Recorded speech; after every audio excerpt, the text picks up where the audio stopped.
வயநாடு அழகிய இயற்கை தளம் இன்று சிதைத்து போடப்பட்டிருக்கிறது. முற்றிலுமாக சிதைக்கப்பட்ட இடங்களை நாம் காணுகிற போது இந்த இடம்தானா அந்த இடம் என்று நினைக்க தோன்றுகிறது. ஆம்புலன்ஸில் முதல் 10 ஆம்புலன்ஸுகள் இறந்து போன உடல்களை கொண்டு செல்கின்றன என்கிற காட்சிகளும், இங்கே பார்க்கிற இந்த காட்சிகள் ஏதோ இங்கே பெரிய ஆறு ஓடிக்கொண்டிருந்தது, அதில் ஏதோ பிரச்சனை என்பதற்கான இடங்கள் இல்லை. இங்கே நூற்றுக்கணக்கான ஆயிரக்கணக்கான மக்கள் வாழ்ந்தார்கள். அந்த இடங்கள் இன்றைக்கு முழுவதுமாக சிதைக்கப்பட்டு இடிந்து விழுந்து கிடக்கிறது. எப்போது நீருக்கு கோபம் வரும், எப்போது அது பொங்கி எழும், எப்போது நம்மை அது அழிக்கும் என்பது நம் கையில் இல்லை என்பதற்கான ஆகப்பெரிய அத்தாட்சிகளாக ஒவ்வொன்றாக ஒவ்வொரு ஊரிலும் நடந்து கொண்டேதான் இருக்கிறது. இப்போது நீரின் பிரவாகம், நிலச்சரிவு, அதன் கொடுமைகள், அதனுடைய காட்சிகளை நாம் பார்த்து கொண்டுதான் இருக்கிறோம். இதோ ஏதோ ஒரு இடத்தில் இருந்து எழுந்து வரக்கூடிய நிலையில் இருக்கிற மூதாட்டியாக அவர்கள் இல்லை.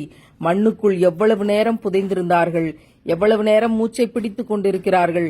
கொஞ்சம் கொஞ்சமாக மண்ணை எடுத்து அவர்களை வெளியே கொண்டு வருகிற போது இதில் நமக்கு படிப்பினை இல்லையா?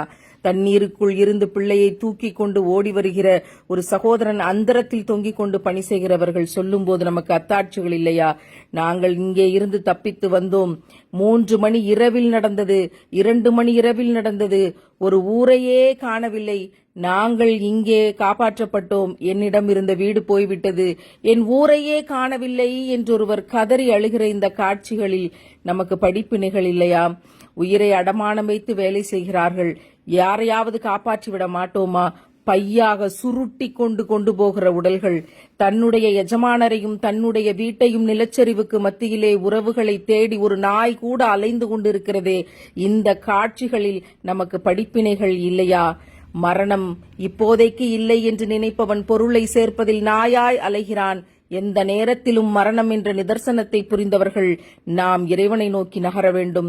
இதோ இந்த இடத்தில் இருந்து நாங்கள் காப்பாற்றப்பட்டோம். கையிலே பச்சை பிள்ளையை வைத்துக் கொண்டு என் தாய் இதில் போய்விட்டாள் என்று சொல்லக்கூடிய சகோதரி, இங்கே இருந்த ஊரை காணவில்லை, இங்கே இருந்த மக்களை காணவில்லை, 500 குடும்பங்களை காணவில்லை என்று அழுது கொண்டிருக்கக்கூடிய இந்த சகோதரர்களின் கண்ணீருக்கு பின்னால் என்ன இருக்கிறது? ஹெலிகாப்டர்கள் எல்லாம் தோல்வி அடைந்தன.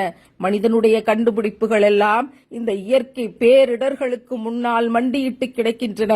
மனிதா, உன்னால் என்ன செய்துவிட முடியும் என்று இந்த இயற்கையினுடைய அத்தாட்சி நம்மை பார்த்து கேள்வி கேட்கிற நம்முடைய அத்தனை அறிவும் தோற்று போயிருக்கிற இந்த தருணங்களை பாருங்கள். இந்த சகதிகளுக்கு மத்தியில் ஏதோ கிடைக்கிற பிரெட் துண்டை உண்டுவிட்டு இந்த மக்களை காப்பாற்றிக் கொண்டிருக்கிற இந்த சகோதரர்களை பார்க்கிற போது கண்ணீர் பெருகுகிறது. நாம் என்ன செய்ய முடியும்? அழுது கொண்டிருக்கிற இந்த சகோதர சகோதரிகளுக்காக நிறைய பிரார்த்தனை செய்ய வேண்டும். இங்கே பாருங்கள், செலோடேப்பை வாயால் பித்து இறந்து போன உடல்களின் மீது ஒட்டி கொண்டிருக்கிற ஒரு மருத்துவரை பாருங்கள். அந்த பெண்மணி எத்தனை கலக்கத்தோடு செய்திகளை பதிவு செய்திருக்கிறார்கள் என்பதை செய்தித்தாள்களில் படிக்கும் போது நம்மால் கண்ணீரை கட்டுப்படுத்த முடியவில்லை. இவற்றிலெல்லாம் நமக்கு படிப்பினைகள் இல்லையா? ஒவ்வொரு இறந்து போன உடல்களையும் ஆம்புலன்ஸில் ஏற்றிக்கொண்டு போகிறவர்களுக்காக, உயிரோடு இருந்து இந்த பணிகளை செய்கிறவர்கள் சாதி, மதம், இனம், மொழி என்று எந்தவிதமான வேறுபாடும் இல்லாமல் இந்த சமூகம் அவர்களுக்கெல்லாம் உணவுப் பொருட்களையும் குடிநீரையும் கொடுப்பதற்காக ஓடிக்கொண்டிருக்கிறார்களே. இந்த மானுட நேயத்தை பாருங்கள். இதில் நமக்கு படிப்பினை இல்லையா? இதில் நமக்கு அத்தாட்சி இல்லையா? சமூகமே, விழித்துக்குள். எதை நோக்கி ஓடிக்கொண்டிருக்கிறாய்? ஓடிக்கொண்டிருக்கிற தண்ணீரில் இதோ அடித்து செல்லப்பட்டு ஒரு உயிர் போய்விடக் கூடும் என்ற நிலையில் 5 பேர் சேர்ந்து உள்ளே போய் அவர்களும் சேர்ந்து சாகத்தான் போறார்களா என்ற நிலையில் எப்படியாவது பாதுகாக்க வேண்டும் என்று உயிரை அர்ப்பணித்து உழைக்கிற இவர்களுக்கு இந்த இம்மையில் கூலி என்ன? இந்த இம்மையில் இவர்கள் எதை அடைந்துவிட முடியும்? உயிரை பணயம் வைத்து ஒவ்வொரு பிள்ளையையும் காப்பாற்றுவதற்காக நாம் இங்கே அடுத்த வேளை பிரியாணிக்காக திட்டமிடுகிற போது இப்படியும் இந்த உலகத்தில் நம்முடைய கேரளாவில், வயநாட்டில் யாரோ ஒரு இளைஞன் இப்படி தண்ணீருக்குள் புகுந்து ஒரு உயிரை காப்பாற்ற ஓடிக்கொண்டிருக்கிறான். இப்படியே போனால் நாளைக்கு இந்த பூமியில் தங்கம் இருக்கலாம், ஆனால் அதை எடுப்பதற்கு மனிதன் இருக்க மாட்டான்.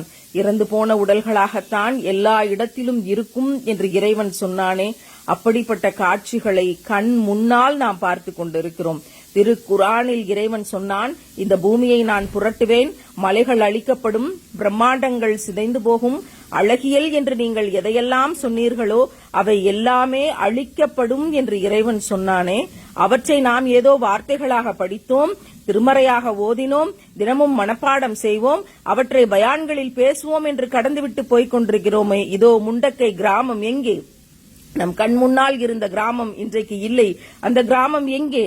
இதோ சூரல் மலை என்ற மலை எங்கே? அங்கே இருந்த கிராமம் எங்கே? அங்கே இருந்த மக்கள் எங்கே? இதோ மேப்பாடி என்று இருந்த கிராமம் எங்கே? அங்கிருந்த மக்கள் எங்கே? மனிதனுடைய பிரம்மாண்டத்தின் அடையாளமாக இருந்த சாலைகள் எங்கே? அவன் போட்ட அந்த சாலைகளும் அவனுடைய அறிவாற்றலினுடைய எச்சங்களும் எங்கே? எதுவுமே இல்லாமல் அத்தனையும் திருப்பி போடப்பட்டு அழிந்து போய் 500 மக்களை காணவில்லை, 500 குடும்பங்களை காணவில்லை, 2 மலைகளை காணவில்லை, என்னுடைய ஊரையே காணவில்லை என்று பரிதவித்து நிற்கிற இந்த பரிதவிப்பின் பின்னால் மனித கூட்டமே படிப்பினைகளை பெற்றுக்கொள். நீ எத்தனை அலங்காரத்தில் வேண்டுமானாலும் இருக்கலாம், எத்தனை ஆடம்பரத்தில் வேண்டுமானாலும் இருக்கலாம், இறைவன் நாடிவிட்டான் என்றால் அது ஒரு நொடியில் புரட்டப்படும் என்பதற்கான கண் முன்னால் பார்க்கிற அத்தாட்சி இதுவாக இல்லையா? நீங்கள் ஆடம்பரத்தின் பின்னாலும் நீதமாக நடக்க முடியாது, அநியாயமாகத்தான் வாழ முடியும் என்று அரசியல் தளங்கள் இருக்கலாம். இதோ இந்த 6 முடிவெடுத்து விட்டால், இறைவன் அதை நாடிவிட்டால் உங்களுடைய வாழ்க்கை இப்படி ஆகும் என்பதற்கு இது அத்தாட்சி இல்லையா? மனித கூட்டமே, இங்கிருந்த மலையை காணோம், எத்தனை உசுறு போச்சுன்னு தெரியல என்று வயநாடு நிலச்சரிவின் சேதங்கள் குறித்து உள்ளூர் வாசிகள் விவரிக்கக்கூடிய ஒவ்வொரு காட்சியிலும் நமக்கு அத்தாட்சிகள் இருக்கிறது. உங்கள் கார்கள் எங்கே? உங்கள் பங்களாக்கள் எங்கே? உங்களுடைய சொத்துக்கள் எங்கே? இதோ ஒரு காலை வைத்துக் கொண்டு உள்ளே புதைந்து கிடக்கிற உடலை எடுப்பதற்காக போராடி கொண்டிருக்கிறார்களே. என் தாயை காணவில்லை, என் தகப்பனை காணவில்லை என்று அழுது கொண்டிருக்கின்ற இந்த சிறுவனின் கண்ணீருக்கு பின்னால் நாம் என்ன ஆறுதலை சொல்லிவிட முடியும்? குடும்பம் குடும்பமாக எடுத்த புகைப்படங்கள் இருக்கின்றன.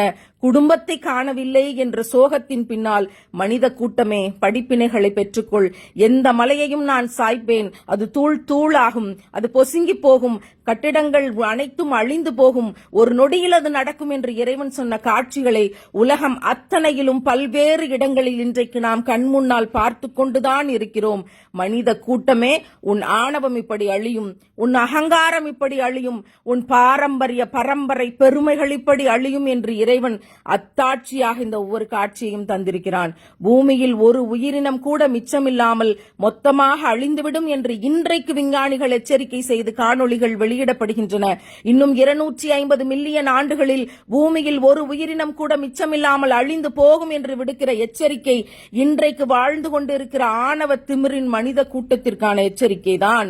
நீதமாக நடந்து கொள்ளுங்கள், அன்பாக இருங்கள், மற்றவர்களுக்கு உதவி செய்யுங்கள், ஆசைப்பட்டு சொத்துக்களை சேர்க்காதீர்கள், முடிந்த வரைக்கும் ஏழைகளுக்கு தினமும் உதவி செய்து கொண்டே இருங்கள், படிப்பினை பெற்றுக்கொள்.